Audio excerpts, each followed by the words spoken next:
Hello सभी viewers का हमारे यूट्यूब चैनल लर्न डीप में स्वागत है। आज हम लोग पॉलिटी के नए अध्याय जिसमें नियंत्रक एवं महालेखा परीक्षक से संबंधित जितने भी वस्तुनिष्ठ प्रश्न हैं उसका विस्तार पूर्वक हल देखेंगे तथा इनसे रिलेटेड जो भी एग्जाम में प्रश्न पूछे जा सकते हैं उन सभी बिंदुओं पर विस्तार से चर्चा करेंगे। तो आइए हम लोग देखते हैं। पहला क्वेश्चन है भारत के संपरीक्षा लेखा प्रणालियों का प्रधान कौन होता है। देखिए, भारत के संपरीक्षा का जो अर्थ होता है वह होता है लेखा परीक्षण करना। यानी जो लेखा परीक्षण कहने का मतलब लेखांकन से है। आप इसे इंग्लिश भाषा में अकाउंटिंग से समझ सकते हैं। अगर जो अकाउंटिंग के क्षेत्र के स्टूडेंट होंगे वो तो आसानी से समझ रहे होंगे कि अकाउंटिंग क्या होता है। अकाउंटिंग सरल भाषा में आप समझ सकते हैं कि जिसमें कोई भी चीज़ों को उसको क्या करना, मॉनेटरी फॉर्म में यानी मनी के फॉर्म में लिखना, वही होता है अकाउंटिंग का ही अर्थ ही होता है। उसमें जब आप करेंगे तो IMRC, identifying, measuring, recording, classification और SAC, समराइजिंग, एनालाइजिंग और कम्युनिकेटिंग, यही है अकाउंटिंग। मतलब इस प्रकार से उसको आइडेंटिफाई करके उसको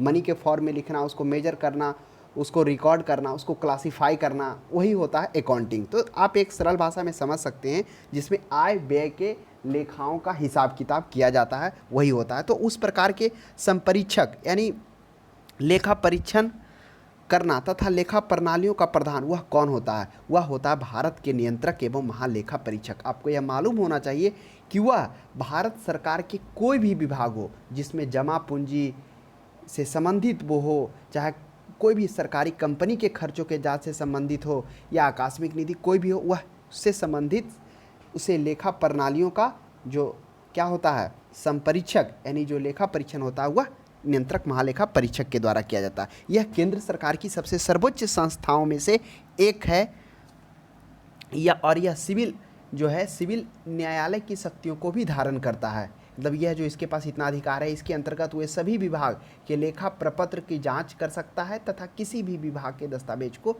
यह मंगवा सकता है। इसलिए इसे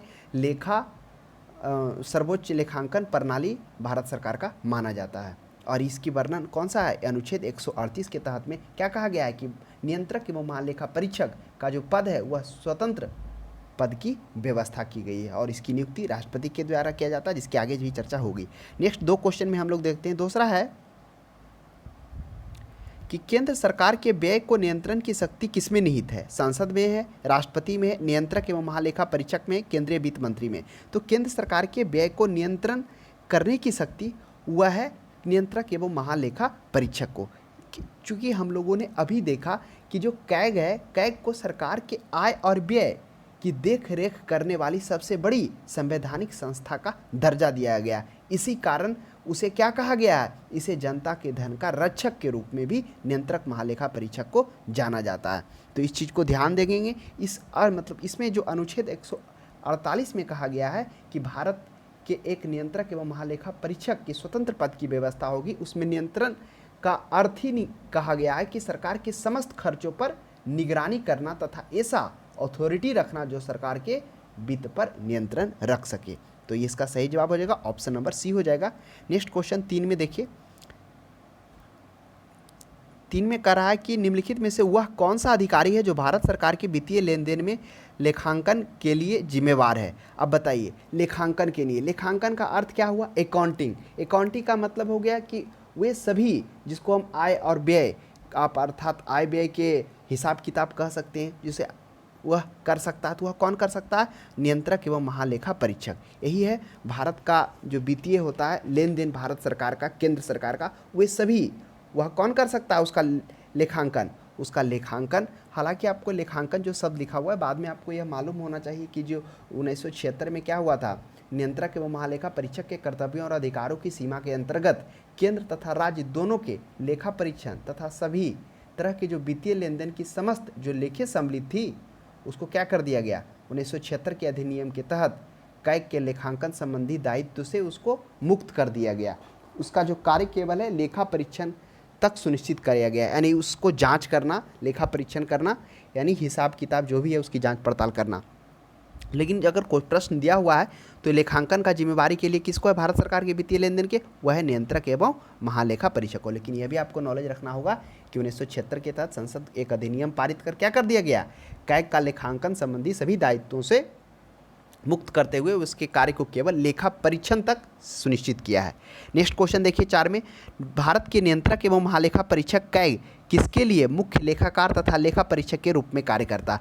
कह रहा है नियंत्रक महालेखा परीक्षक किसके लिए मूल लेखाकार और लेखा परीक्षक के रूप में कार्य करता है। वह संघ सरकार के लिए, राज्य सरकार के लिए, संघ है वो राज्य सरकार के लिए, ना ही संघ सरकार के लिए। तो यह जो है मुख्य लेखाकार और लेखा परीक्षक के रूप में वह संघ एवं राज्य सरकार दोनों के लिए करता है। जो इसका नियंत्रण है जो राज्य एवं केंद्र दोनों स्तर पर होता है। इसका कर्तव्य है कि भारत के संविधान एवं संसद की विधि के तहत वित्तीय प्रशासन का निगरानी रखना। इसलिए इसका जो हो जाएगा मुख्य लेखाकार एवं लेखा जो परीक्षण हो जाएगा वह केंद्र और राज्य सरकार दोनों के लिए करता है। आपको मालूम यह भी होना चाहिए कि क्या होता है, ये कैग के द्वारा एजेंट के रूप में अन्य राज्यों में क्या किया जाता है, अकाउंटेंट जनरल की नियुक्ति की जाती है जो राज्य सरकार की लेखाओं की जानकारी कैग को देता है।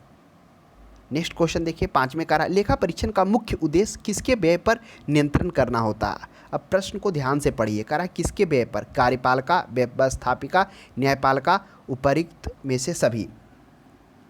तो जो आपको यह बात मालूम होना चाहिए कि सरकार के जो लेखाओं की जानकारी वह किसको देता है, वह कैग देता है, मतलब वो संसद को देता है। संसद कहने का मतलब राष्ट्रपति को देता है, और राष्ट्रपति क्या करता है, वह रिपोर्ट को वो संसद में पेश करते हैं और फिर उसको पब्लिक अकाउंट कमेटी उसको सरलीकृत कर वह उसे पेश करता है और ज़रूरत पड़ने पर कैग को बुलाता है। ये तो कह रहा है कि लेखा परीक्षक का मुख्य उद्देश्य किसके व्यय पर नियंत्रण करना होता है, कार्यपालिका के, व्यवस्थापिका पे, न्यायपालिका पे। अब देखिए, चूँकि हम लोग जानते हैं कि जो लेखा परीक्षण होता है वह क्या करता है, वह संचित निधि, भारत सरकार की संचित निधि पर भारत केंद्र सरकार तथा राज्य सरकार के सभी खर्चों का लेखा परीक्षण कर सकता तथा भारत की आकस्मिक निधि, लोक निधि के सभी खर्चों का किसी विभाग द्वारा किए गए सभी व्यापार, निर्माण, लाभ व हानि की जांच कर सकता है। तो वह है जो, अब बताइए कि संसद के द्वारा, अब जो संसद में क्या होगा, जो संसद द्वारा खर्च किया जाएगा उस खर्च को कौन नियंत्रण करेगा, वह करेगा लोक लेखा नहीं, नियंत्रक महालेखा परीक्षक। अब बताइए कि संसद में कौन बैठता है, कार्यपालिका बैठता है कि विधायिका बैठता है कि न्यायपालिका बैठता है, आपको मालूम होना चाहिए। तो यह होना चाहिए कि वहाँ पर कौन होता है संसद में, वह कार्यपालिका होता है और विधायिका होता है। तो इस ऑप्शन में ना ही कार्यपालिका ना ही विधायिका, सिर्फ कार्यपालिका है। अब बताइए वो कार्य को संसद में जो कार्यपालिका होता है वही क्या करता है, मतलब जो विधायिका होता है वही कार्यपालिका को नियुक्त करता है, जो अपने अथी का प्रमुख होते हैं, विभाग का प्रमुख होते हैं और उसका कार्य करते हैं। जैसे जो भी मंत्रालय उनको मिल गया उस कार्य का वो निर्वहन करेंगे। तो बताइए, तो जो कार्यपालिका होगा तो वह उसका सही जवाब हो जाएगा कार्यपालिका, क्योंकि न्यायपालिका का कोई रिलेशन है ही नहीं। इसलिए रिलेशन नहीं है क्योंकि हम लोगों ने देखा, क्या देखा कि जो महालेखा परीक्षक का जो प्राथमिक उद्देश्य होता है यह होता सुनिश्चित करना होता है कि संसद द्वारा जितने भी आवंटित धन है उसी उद्देश्य हेतु व्यय किया जा रहा है या नहीं, जिस उद्देश्य हेतु संसद ने उसे आवंटित किया है, यह कार्य होता है उसको लोक लेखा परीक्षक को देखना। तो इसका हो जाएगा कार्यपालिका हो जाएगा। नेक्स्ट क्वेश्चन देखिए, कार्यपालिका, विधायिका और न्यायपालिका, इस चीज़ स्पष्ट होना चाहिए, है ना। कार्यपालिका क्या होता है और विधायिका क्या होता है, जब संसद में जब क्या होते हैं, कोई भी कानून बनाया जाता है, कोई भी विशेष जो कोई भी वो पारित करके लाया जाता है तो वह विधायिका के द्वारा किया जाता है। विधायिका यानी विधि का निर्माण किया जाता है, कोई कानून हो या फिर कोई प्रस्ताव लाना हो, उसके बाद उसी में से मंत्रियों को चुनकर जिनका मंत्रालय दिया जाता है वह कार्यपालिका के रूप में कार्य करती है। तो वही हो गया। तो कार्यपालिका जो भी होगा, धन आवंटित होगा, क्या हुआ, उस उद्देश्य हेतु खर्च किया जा रहा है नहीं कि उसका निगरानी कौन करेगा, वह कैग के द्वारा किया, तो कार्यपालिका हो जाएगा। नेक्स्ट 6 में, भारत के केंद्रीय स्तर पर लेखांकन तथा लेखा परीक्षक किसके अधिकार क्षेत्र में आता है। तो भारत के केंद्रीय स्तर पर लेखांकन तथा लेखा परीक्षक किसके अधिकार क्षेत्र में आता है। अब बताइए वह किसके क्षेत्र में आता है, नियंत्रक एवं लेखा परीक्षक के क्षेत्र में आता है, अनुमानित उपर्युक्त सभी लोक लेखा समिति, तो वह आएगा नियंत्रक एवं महालेखा परीक्षक। क्यों आएगा, क्योंकि जो केंद्र स्तर पर है उसका लेखांकन और लेखा परीक्षण करने का जो अधिकार किसे है, वह है नियंत्रक एवं महालेखा परीक्षक को। चूँकि हम लोगों ने देखा था ना, केंद्र सरकार की जो सर्वोच्च लेखांकन संस्था वह क्या है, वह है लोक लेखा समिति, जो सिविल न्यायालय की शक्तियों को भी धारण करता है। इसके अंतर्गत वह किसी भी विभाग के लेख प्रपत्र की जांच कर सकता है तथा वह किसी भी विभाग से दस्तावेज को मंगवा सकता है। और साथ में यह भी हम लोगों ने देखा था, क्या देखा था, कि जो इसका नियंत्रण है राज्य तथा केंद्र दोनों स्तरों पर होता है। इसका कर्तव्य है कि संविधान एवं संसद के विधि द्वारा क्या करना, वित्तीय प्रशासन पर निगरानी रखना। तो ध्यान में रखेंगे। तथा इसमें यह भी हम लोगों ने देखा था कि जो संसद द्वारा आवंटित धन की देखरेख करना, तथा साथ में यह भी देखना कि जो सरकारी धन का उपयोग है उचित तरीके से हो रहा है, अन्यथा नहीं। इसलिए ना इसे जनता धन का रक्षक के रूप में जाना जाता है। नेक्स्ट क्वेश्चन देखिए साथ में, भारत के नियंत्रक एवं महालेखा परीक्षक की नियुक्ति कौन करता है? अब बताइए, भारत के नियंत्रक एवं महालेखा परीक्षक की नियुक्ति वह राष्ट्रपति के द्वारा किया जाता है, और यह शपथ राष्ट्रपति के समक्ष ही शपथ ग्रहण करते हैं। तो कभी कभी प्रश्न यह भी पूछ दिया जाता है कि नियंत्रक महालेखा परीक्षक क्या अपने पद पर आने से पहले शपथ लेते हैं? तो बिल्कुल लेते हैं, वह राष्ट्रपति के समक्ष में लेते हैं। और इनके हटाने संबंधी व्यवधान, अगर इनके हटाने संबंधी यह उसी प्रकार है जिस प्रकार से उच्च न्यायालय के न्यायाधीशों को हटाने का प्रावधान हमारे भारतीय संसद में है, उसी प्रकार इन्हें भी हटाया जाता है। नेक्स्ट देखिए 8 में, निम्नलिखित में से किसके द्वारा भारत के नियंत्रक एवं महालेखा परीक्षक के पद का सृजन किया गया? किनके द्वारा सृजन किया गया? संसदीय अधिनियम के द्वारा, संविधान द्वारा, मंत्रिमंडल के द्वारा। कि संसदीय अधिनियम कहने का तात्पर्य हो गया कि कोई भी अधिनियम लाकर किया गया या फिर इसको संविधान में ही इसका वर्णन किया गया, तो इसका है संवैधानिक वर्णन है। ऑप्शन नंबर बी इसका होगा, क्योंकि नियंत्रक एवं महालेखा परीक्षक एक एकल सदस्यीय संस्थान है। यह भारत के महालेखा परीक्षक विभाग का एक संवैधानिक प्रमुख होता है। आपको यह भी मालूम होना चाहिए कि डॉक्टर बी आर अम्बेडकर ने इसके बारे में कहा था कि नियंत्रक महालेखा परीक्षक भारतीय संविधान के तहत एक सरप्रमुख अधिकारी होगा। यह लोकतांत्रिक व्यवस्था में भारत सरकार के वित्तीय रचकों में से एक होगा। यह कौन कहे थे? डॉक्टर भीमराव अम्बेडकर, जिन्होंने कहा था कि वित्तीय रचकों में से एक क्या होगा, भारतीय संविधान के तहत यह सरप्रमुख अधिकारी होगा कैग। तो इसका वर्णन कहाँ है? वह संवैधानिक है, ना ही संसदीय अधिनियम होगा, ना ही मंत्रिमंडल के संकल्प द्वारा होगा। ऑप्शन नंबर बी हो जाएगा। नेक्स्ट देखिए 9 में, कंप्ट्रोलर एंड ऑडिट जनरल सेवा निर्मित होते हैं। अब देखिए, हम लोगों ने अभी देखा था कि कैग, जिसे नियंत्रक महालेखा परीक्षक के रूप में भी हम लोग जानते हैं, उसकी नियुक्ति राष्ट्रपति के द्वारा किया जाता है, तथा वह राष्ट्रपति के समक्ष भी शपथ ग्रहण करते हैं। तथा इनका जो कार्यकाल की बात की जाए तो वह 6 वर्ष होता है या 65 वर्ष होता है, जो भी पहले पूरा हो जाए वह हो जाएगा। और अगर बीच में यह अपना क्या करना चाहते हो, त्यागपत्र देना चाहते हैं, तो वह त्यागपत्र अपना राष्ट्रपति को सौंप सकते हैं। 10 में देखिए, भारत के नियंत्रक एवं महालेखा परीक्षक की नियुक्ति संविधान के किस अनुच्छेद में की गई? तो अनुच्छेद 148 में भारत के नियंत्रक एवं महालेखा परीक्षक के स्वतंत्र पद की व्यवस्था की गई है, तो ध्यान में रखेंगे। नेक्स्ट 11 में देखिए, भारत के नियंत्रक एवं महालेखा परीक्षक को पद से केवल किसके द्वारा हटाया जा सकता है? अब इस प्रश्न को भी ध्यान से पढ़ना कर, उनके पद को कौन हटा सकता है? ऑप्शन में है संघ के मंत्रिमंडल के परामर्श से राष्ट्रपति के द्वारा हटा सकता है। हाँ, राष्ट्रपति के हटाने की तो लास्ट में वो भूमिका होती ही होती है, लेकिन और भी प्रश्न को देखिए, उच्चतम न्यायालय के मुख्य न्यायमूर्ति द्वारा। सी में भारत की संसद के दोनों सदनों के संबोधन में उपरांत राष्ट्रपति द्वारा। भारत के मुख्य न्यायमूर्ति के परामर्श से राष्ट्रपति द्वारा। क्या ऐसा है? डी में, क्या मुख्य न्यायमूर्ति के परामर्श राष्ट्रपति द्वारा। बी में देखिए, उच्चतम न्यायालय के मुख्य न्यायाधीश द्वारा। ऐसा भी नहीं, तो ऑप्शन नंबर सी हो जाएगा कि नियंत्रक एवं महालेखा परीक्षक को हटाने संबंधी वही प्रावधान है जो भारत के सर्वोच्च न्यायालय के न्यायाधीश का हटाने का प्रावधान है। अब आपके माइंड में उठ रहा होगा कि सर्वोच्च न्यायालय न्यायाधीश को किस प्रकार से हटाया जाता है, तो उसे हटाने के लिए एक विशेष प्रक्रिया होती है, जिसे हम लोग क्या कहते हैं, विशेष बहुमत, यानी उपस्थित सदस्यों का जो पूरा बहुमत है, उपस्थित सदस्यों का पूर्ण बहुमत, जो सभी बहुमत है उसका 2/3 से वो पारित होना चाहिए। इसकी चर्चा हम लोग क्या किए थे कि हम लोगों ने देखा था कि विशेष बहुमत और विशिष्ट बहुमत, राष्ट्रपति के महाभियोग में विशिष्ट बहुमत का उपयोग किया जाता है, और संविधान संशोधन जो किया जाता है उसमें विशेष बहुमत। दोनों में अंतर क्या है कि जो विशेष बहुमत होता है उसमें क्या होता है, उसमें उपस्थित सभी सदस्यों का बहुमत, यानी सदस्यों के सभी बहुमत तथा उपस्थित और मत देने वालों को 2/3 होना चाहिए, वो विशेष बहुमत होता है। तो ध्यान में रखेंगे विशेष और विशिष्ट, तो इस चीज़ की कन्फ्यूजन नहीं करना है। नेक्स्ट देखिए 12 में, नियंत्रक एवं महालेखा परीक्षक का पदमुक्त किया जाता है। देखिए प्रश्न आ गया वही, पदमुक्त उसी प्रकार से जिस प्रकार से राष्ट्रपति के द्वारा। तो राष्ट्रपति के लिए अभी हम लोगों ने बताया, इसके लिए विशिष्ट बहुमत, यानी क्या है, कोई भी सदन, जो दोनों सदन में तो पारित होना होता है, तो उसे क्या होना, पूरे सदस्यों में से 2/3 बहुमत से पारित होना चाहिए। तो ये होता है विशिष्ट बहुमत के द्वारा। उसी प्रकार जिस प्रकार के उच्चतम न्यायालय के न्यायाधीश, तो उच्चतम न्यायालय के न्यायाधीश के लिए क्या होना चाहिए, इसके लिए जो व्यवस्था है कि विशेष बहुमत क्या होता है? कुल सदस्य संख्या का बहुमत, यानी जो भी कुल सदस्य संख्या का बहुमत तथा जो उपस्थित और जो मतदान हुआ है उसका 2/3 बहुमत होना चाहिए, वही होता है विशेष बहुमत होता है। तो इस चीज़ को ध्यान में रखेंगे तो हो जाएगा ऑप्शन नंबर बी हो जाएगा। उसी प्रकार जिस प्रकार से उच्चतम न्यायालय के न्यायाधीश को किस प्रकार से हटाया जाता है? वह हटाया जाता है विशेष बहुमत के द्वारा। विशेष बहुमत हम लोगों ने देख लिया क्या होता है, जिसमें हम लोगों ने देखा कुल सदस्यों की बहुमत संख्या तथा उपस्थित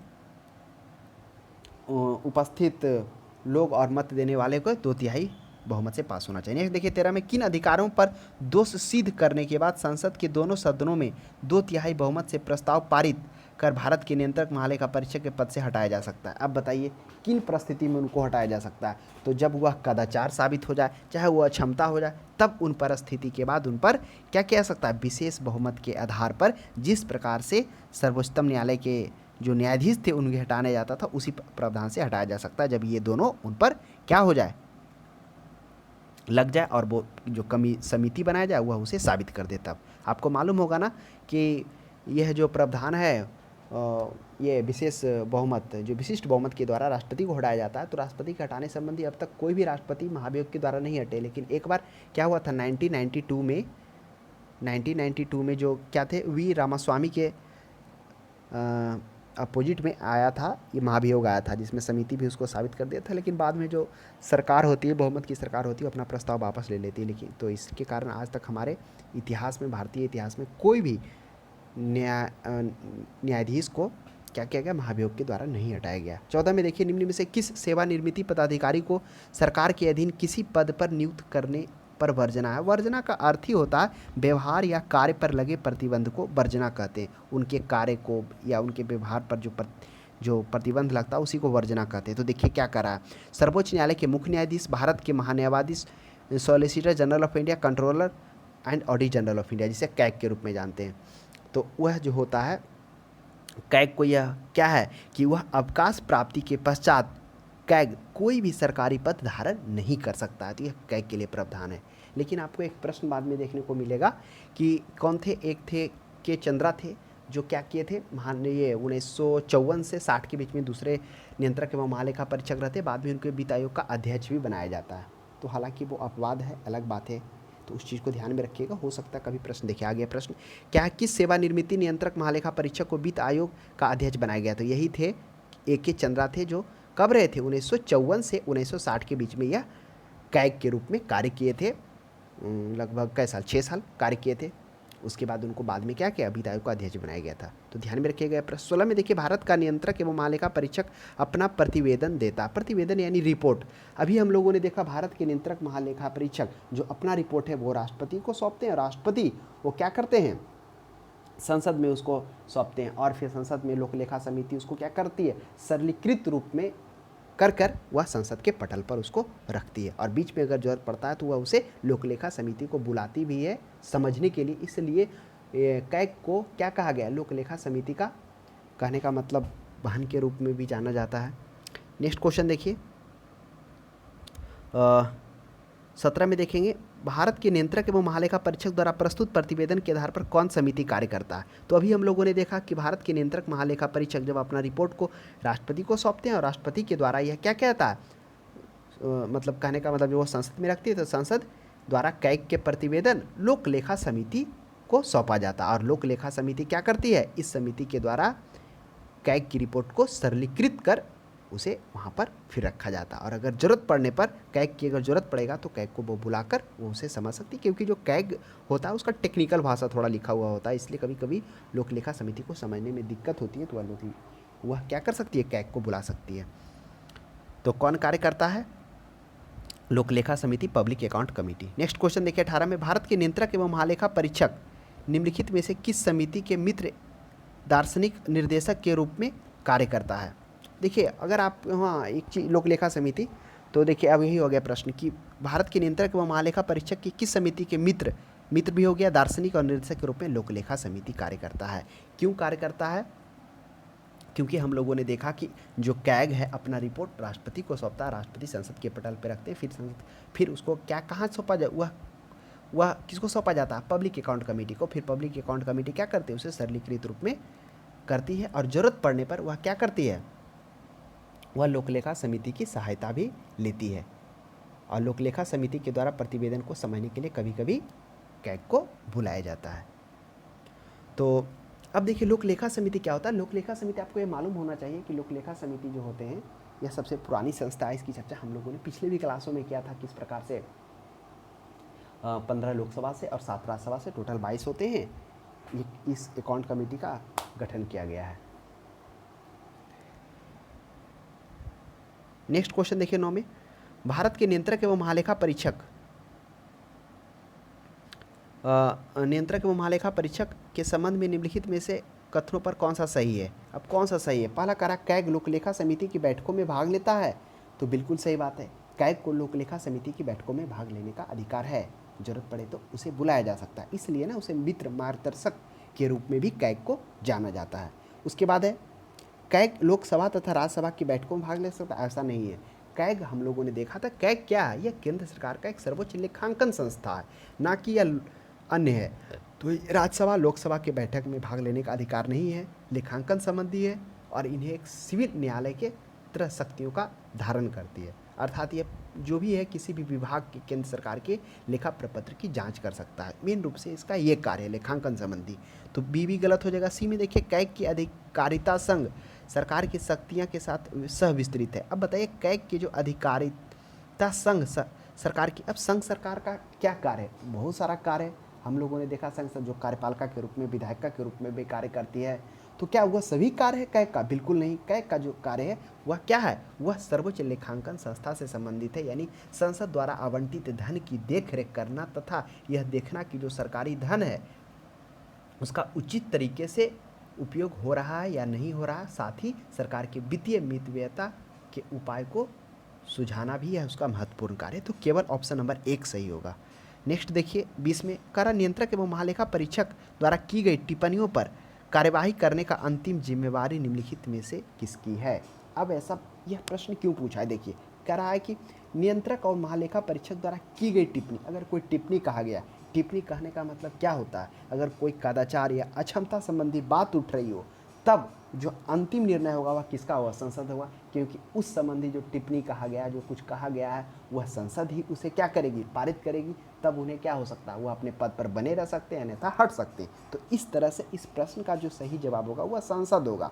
अंतिम जिम्मेवारी किसके पास है? संसद के पास है, क्योंकि संसद में ही क्या होगा? वह विशेष बहुमत पारित किया जाएगा। विशेष बहुमत क्या था? जिसमें हम लोगों ने देखा था कुल सदस्य संख्या के बहुमत तथा उपस्थित और मत देने वाले सदस्यों की संख्या का 2/3 बहुमत, वह कहलाता था विशेष बहुमत। अगर वह पारित हो जाता तो वह उन्हें अपने पद से हटना होगा। तो अंतिम जो होता है निर्णय वह संसद के पास में ही होता है, अगर कोई टिप्पणी होता है उन पर तब। नेक्स्ट में देखिए, क्या भारत के नियंत्रक महालेखा परीक्षक का पद ग्रहण के पूर्व शपथ लेता है? तो बिल्कुल लेता है। हम लोगों ने देखा था कि जो कैग की नियुक्ति है वह राष्ट्रपति के द्वारा की जाती है तथा वह राष्ट्रपति के समक्ष शपथ ग्रहण करते हैं। तो ऑप्शन नंबर ए इसका पर्याप्त आंसर होगा। 22 में देखिए, निम्नलिखित में से किसकी नियुक्ति लोक धन के व्यय की निगरानी के लिए संसदीय प्रहरी के रूप में की जाती है? महान्यायवादी के, सॉलिसिटर जनरल की, नियंत्रक महालेखा परीक्षक की, एडवोकेट जनरल की। अब ऑप्शन में करा लोक धन के व्यय की निगरानी के लिए। अब लोक यानी लोगों का धन। हम लोगों ने देखा था ना कि कैग को सरकार के आय व्यय की देखरेख करने वाली सबसे बड़ी संवैधानिक संस्था का दर्जा दिया गया। अर्थात इसी के कारण जो कैग की भूमिका है जनता के धन के रक्षक के रूप में है, तो वह होगा नियंत्रक एवं महालेखा परीक्षक होगा। क्यों होगा? देखिए एक और दूसरे अर्थ में समझ सकते हैं कि जो के भारत में जो संचित निधि पर भारत केंद्र सरकार तथा राज्य सरकार के सभी खर्चों का जो लेखांकन करने का अधिकार किसको है? कैग को है। तथा भारत की आकस्मिक निधि और लोक निधि के सभी खर्चों का लेखा परीक्षण करने का अधिकार किनको है? तो वह है कैग को है। तो अब आपके मन में उठ रहा होगा कि संचित निधि, देखिए संचित निधि अगर आप समझना चाहते हैं तो साधारण अर्थों में समझिए कि संचित निधि में वो सभी कर होते हैं अप्रत्यक्ष और प्रत्यक्ष रूप से जो सरकार पब्लिक से लेती है, और साथ में जो सरकार का ब्याज आता है वो सभी उसमें जाता है, किसमें? संचित निधि में। और लोक निधि में कौन सा आता है? लोक निधि में आप सरल भाषा में आप समझ सकते हैं कि जो कर्मचारी भविष्य निधि होता है, इसी में कर्मचारी भविष्य निधि का पैसा जमा होता है। और आकस्मिक निधि तो पता ही है कि आकस्मिक निधि जो विशेष आकस्मिक जरूरत पड़ने पर जब निकाला जाता है। तो इसलिए नियंत्रक महालेखा परीक्षक को क्या कहा गया? लोक धन के व्यय का निगरानी अब बताइए लोक धन, अब सब उसमें लोक का ही धन आ रहा है ना, पब्लिक का धन आ रहा है। नेक्स्ट देखिए 23 में करा निम्नलिखित में से कौन स्वायत्त शासी जिला और क्षेत्रीय परिषद की निधियों की लेखाओं का लेखा परीक्षण कराएगा, कौन कराएगा। अब देखिए एक चीज़ आपको मालूम होना चाहिए कि लोक लेखा समिति को क्या है, लेखा परीक्षण में कैग की भूमिका कुछ सीमित की गई है, जिसमें निगमों के साथ इसके संबंध में 3 श्रेणियों में रखा गया है। जिसमें हम लोग क्या है, जिसमें कुछ निगम लेखा परीक्षण पूर्ण रूप से प्रत्यक्ष तौर पर कैग के द्वारा किया था, जिसमें दामोदर नदी घाटी, तेल एवं प्राकृतिक गैस ये सभी। उसके बाद कुछ निगमों के लेखा परीक्षक निजी पेशेवर लेखकों के द्वारा की जाती है, जो कैग के ही सलाह पर केंद्र सरकार के द्वारा नियुक्त किया जाता है। फिर कुछ अन्य निगमों की लेखा परीक्षक की पूरी तरह जो है वह निजी लेखा परीक्षक की जाती है, और यह कैग की भूमिका इसमें नहीं होती है। तो ये 3 होता, मतलब तो वही कह रहा है कि स्थानीय स्वायत्त शासी जिला और क्षेत्रीय परिषद की निधियों का लेखांकन की लेखा परीक्षक कराएगा। वो कौन कराएगा, वह नियंत्रक एवं महालेखा परीक्षक को अधीन है करवाने का क्षेत्रीय परीक्षक के जो भी निधि है उनके लेखाओं का परीक्षण। तो ध्यान में रखिएगा। और ये हम लोगों ने यह भी देखा कि कुछ ऐसे हैं जो कैग के अंतर्गत में नहीं आते हैं, है ना। सार्वजनिक निगमों में कुछ, सब तो सार्वजनिक है ही, लेकिन कुछ में उनको नियंत्रित किया, लिमिट किया गया, जिसमें अभी हम लोगों ने देखा था ना कि जिसमें कैग नहीं कर सकता। जैसे किसमें कैग नहीं कर सकता लेखांकन, देखिए ध्यान रखिएगा, एसबीआई लेखांकन उसे करने का अधिकार नहीं। रिजर्व बैंक ऑफ इंडिया, इसका लेखांकन वह निजी लेखा परीक्षक के द्वारा किया जाता है। कैग की इसमें कोई भी भूमिका नहीं होती है। यहाँ तक कि भारत जीवन बीमा निगम, भारतीय खाद्य निगम, ये जो 4 है ना, इसमें कैग की लेखांकन में परीक्षा में कोई भी भूमिका नहीं होती है। यह क्या होता है, किसी निजी लेखा परीक्षक के द्वारा किया जाता है। तो हो सकता है प्रश्न पूछ दिया जाए कि निम्नलिखित में से किसे कैग के द्वारा लेखा परीक्षण किया जाता है, ऑप्शन में दे देगा रिजर्व बैंक ऑफ इंडिया, तो आपको माइंड में लगेगा ये तो भारत सरकार का केंद्रीय बैंक है, तो स्वाभाविक सी बातें करेगा, लेकिन वह नहीं करता। नेक्स्ट क्वेश्चन देखिए कैग में 24 में कहा है कि भारत के नियंत्रक एवं महालेखा परीक्षक के संबंध में निम्नलिखित में से कौन सा कथन सही नहीं है। कौन सा सही नहीं, पहला कहा उसकी नियुक्ति राष्ट्रपति के द्वारा किया जाता है, बिल्कुल सही बात है। हम लोगों ने देखा था कि राष्ट्रपति की कैग की नियुक्ति है किसके द्वारा, राष्ट्रपति के द्वारा की जाती है, तथा वह राष्ट्रपति के समक्ष शपथ ग्रहण भी करते हैं, तथा उनका कार्यकाल 6 से 65 वर्ष की आयु पर होता है। अगर वो बीच में अपना त्यागपत्र देना चाहे तो वह राष्ट्रपति को दे सकते हैं। दूसरा है कैग का कार्यकाल समाप्त हो जाने के बाद वह भारत सरकार के अधीन पद पर बने रहने के लिए पात्र हैं, बिल्कुल नहीं। हम लोगों ने देखा था कि वह अवकाश प्राप्ति के पश्चात कैग कोई भी सरकारी पद धारण नहीं कर सकता है। सिर्फ हम लोगों ने एक प्रश्न आया था जिसमें हम लोगों ने देखा था कि जो सेवानिवृत्त नियंत्रक महालेखा परीक्षक ए के चंद्रा थे, जो वित्त आयोग के अध्यक्ष बनाए गए थे। तो नेक्स्ट है सी में, क्या है, सी में है कि उसे भारत के सर्वोच्च न्यायालय के न्यायाधीश की भांति पद से हटाया जा सकता है, बिल्कुल सही बात है। हम लोगों ने देखा था ना कि जो भारत के क्या हैं न्यायाधीश है, उन्हें पद से हटाने के लिए विशेष बहुमत की आवश्यकता होती है। विशेष बहुमत क्या होता है, विशेष बहुमत में होता है उपस्थित सदस्यों का उपस्थित सदस्यों का बहुमत तथा मत देने वाले सदस्यों का 2/3 बहुमत से वह पारित होना चाहिए। यानी जो सदन में उपस्थित है ना, वह जो मत देगा उस मत में से जब 2/3 बहुमत से वो पारित होगा तो वह विशेष बहुमत कहलाता है। और विशिष्ट बहुमत होता है कि जो सदन के जो संख्या है उस संख्या का 2/3 होना चाहिए। जो जितना, जैसे लोकसभा में 543 हो गया तो 543 का 2/3 से पारित हो गया तो हो गया, वो राष्ट्रपति के साथ में होता है। तो यह हो जाएगा। और सी भी सही है, कैग का वेतन भारत के संचित निधि द्वारा किया जाता है, बिल्कुल सही बात है। हम लोगों ने देखा था कैग की निधि भारत के संचित निधि के द्वारा जाता था। यह भी हम लोगों ने देखा था कि जो संचित निधि पर भारित केंद्र सरकार के तथा राज्य सरकारों के सभी खर्चों का लेखा परीक्षण करने का अधिकार भी केंद्र सरकार, ये कैग को है। तो ऑप्शन नंबर 20 का गलत हो जाएगा कि कैग कार्यकाल समाप्त हो जाने के बाद वह भारत के अधीन पद पर, कोई भी पद पर नहीं रह सकती, इसमें दिया हुआ है। 25 में देखिए निम्नलिखित में से कौन सा भारत के नियंत्रक और महालेखा परीक्षक का कार्य नहीं है। कह रहा आकस्मिक निधियों, लोक लेखाओं से संबंधित केंद्र राज्य सरकारों का लेन देन का लेखा परीक्षण करना। अभी हम लोगों ने देखा था ना कि भारत की संचित निधि पर भारित केंद्र सरकार तथा राज्य के सभी खर्चों का क्या करना, लेखा परीक्षण करना। उसके बाद हम लोगों ने देखा था भारत की आकस्मिक निधि और लोक निधि में सभी खर्चों का लेखा परीक्षण करना। तो आकस्मिक निधि आ गया, बिल्कुल सही है। और लोक लेखाओं से संबंधित, बिल्कुल सही बात है। केंद्र तथा राज्य के लेन देन में जो संचित निधि में था भारत के केंद्र तथा राज्य सरकारों की सभी खर्चों का, तो यह ऑप्शन नंबर ए पर्याप्त होगा। बी में रक्षा लेखाओं का संकलन। ऐसा तो नहीं है कि रक्षा लेखाओं के संकलन के लिए इसकी व्यवस्था की गई है, कहीं बोला गया। आगे चलिए पढ़ते हैं ऑप्शन नंबर सी में, सरकार द्वारा वित्त पोषित संस्थाओं का लेखाओं का लेखा परीक्षण करना। बिल्कुल सही बात है, वित्त पोषित यानी वित्त से रिलेटेड, यानी सरकार के सभी विभागों में जो जमा पूंजी की जांच करना या सभी को क्या है, लेखांकन करने का अधिकार है। किसको है? कैग को। आपको कुछ बता देते हैं, जो जैसे भारत सरकार के सभी विभाग जमा पूंजी हो गया, सभी सरकारी कंपनी के खर्चों का जांच करना, यहाँ तक कि सभी निगमों के खर्चों की जांच करना जिसका कानूनी और कानूनी द्वारा कैग की अनुमति दी गई है।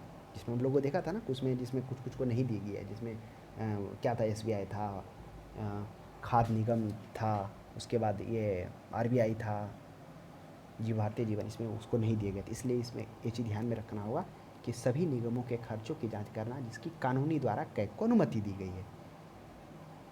तो इसमें ऑप्शन नंबर सी भी सही हो जाएगा।